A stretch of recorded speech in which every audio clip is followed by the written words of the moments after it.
much it. So this pitching and winning by basic committee, it might be something new started with this with the Major League Baseball per se. All right, well, let's say good afternoon then to Jesse Friedman. You can always find his great work at PHNX, and he does do the Diamondbacks. That's at PHNX Sports.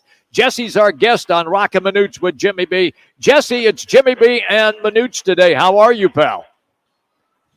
I'm doing well. How are you guys? We're doing terrific. Take us through last night's game for your impression. We have already given ours. I'm just curious what you thought of that comeback victory.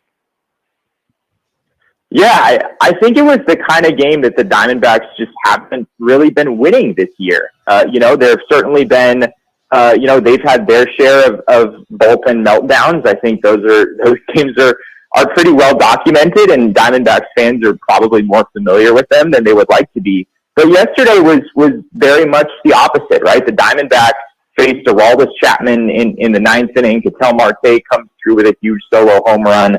And then a couple innings later, with the ghost runner in place, the Rangers were able to score two in the top of the 11th. DBacks very much behind the eight ball with, 2 outs, runner at third in the bottom of the 11th. And, they're able to find a way to win that game. I think it was obviously huge in the standings and, how close the wild card race is for them right now. But I think just, in a larger perspective, just the way that their season has gone this year, it's the kind of game that they've struggled to win. They've lost a lot of games in that kind of fashion, and they've certainly had their share of comebacks. But, I think when they come back, they tend to do it a little bit earlier in games. We haven't seen many games like last night where they're, coming through with those big 2-out hits when you need it most at the end of the game. And, Tommy Pham has obviously been a huge addition and continues to be really big for this offense. Jesse, when did this starting by bullpen committee start? I really want to know the method behind the madness, because Ciccone, he comes in after a couple innings. He goes 5 innings. Why didn't he not start initially? And why was it that you had a couple of Mantiply and McCuff go an inning and 2/3 to get this thing started? Yeah, I think it all has to do with matchups, right? The Texas Rangers, obviously, they're one of the best hitting teams in the league. And, they've got a couple of lefties in Nathaniel Lowe and Corey Seager who are right in the thick of that offense and a really big part of what they do. So from the Diamondbacks perspective, I think, if you know that if you have a lefty in that spot to face those guys the first time through the order, as opposed to a righty in Slade Ciccone, you probably feel a little bit better about those matchups. And, it also gives Slade Ciccone a chance to enter the game, a little bit later and to avoid facing those guys 3 times. I think that's also a big part of this. We saw in Slade Ciccone's Major League debut a couple weeks ago. The Diamondbacks just had him go through the lineup twice, and then they took him out at that point. I think they like what they've seen from him, but I think they want to be a little bit careful at this point about letting, the heart of the opposing lineup face him twice. And, you put all those things together and, you get this new thing that the Diamondbacks seem to be doing a lot of lately, which is, have an opener, have maybe a couple relief pitchers go early in games before giving way to the bulk guy, which in that game was Slade Ciccone. Well, let me ask you this. Why not bring somebody up from AAA, a lefty from AAA? Somebody they can keep up here could be their 4th or 5th guy, because when you look at it, Jimmy and I were just talking about this. They've only got what it seems like true 3 starters right now. When you look at Gallen, you look at Merrill Kelly, and you look at Fott. I mean, it seems like that's it from that standpoint. Why not bring somebody up from AAA that's from the left-handed side as a starter? Yeah, it's a fair question. I think it probably just speaks to kind of what they feel about or how they feel about what they have in AAA currently. I know Blake Walston is a lefty and has had a decent year down in Reno. He's a young prospect for this Diamondbacks team. But I think there might be some concerns about his lack of swing and miss in AAA. His walk numbers are also fairly high. I think the D-backs at this point are just trying to roll with the arms that they really believe in, that they feel are ready for the major league level. And, I think we can all acknowledge they're not really in an ideal position right now. Tommy Henry is on the injured list. He would certainly be a huge boost for this team. Brian Nelson was here, but, obviously he had his struggles. He's working through that right now in Reno. So, unfortunately, the Diamondbacks just don't really have many options. And, I think what they did yesterday is about as good as they can do right now in that rotation spot. Jesse Friedman is our guest on the Right Toyota guest line. Jesse, it's my opinion that at the trade deadline, at least showing up right now, the best deal they made was to acquire Tommy Pham. And I know that he struggled when he first arrived, but he got things going, particularly in San Diego, and that has carried on here, at least last night, against the Texas Rangers. Am I all wet on that, or do you feel similar?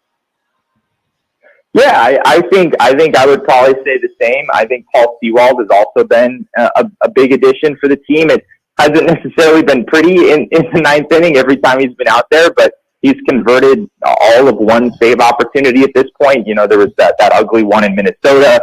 Certainly got his DBacks career off on the wrong foot as Tommy Pham did. But he's, even if it hasn't been pretty, he's come through and he's been able to close every single game that the Diamondbacks have asked him to. And I think that's really big too. I mean, a lot of the losses earlier in the season as I talked about earlier, a lot of those came because the Diamondbacks just didn't have the guys they needed to shut the door, in the eighth and ninth inning. And I don't know if their bullpen is, necessarily going to be tops in the league or, even above average necessarily, but it makes a huge difference when you have someone in the ninth inning, who has a lot of experience being in that spot.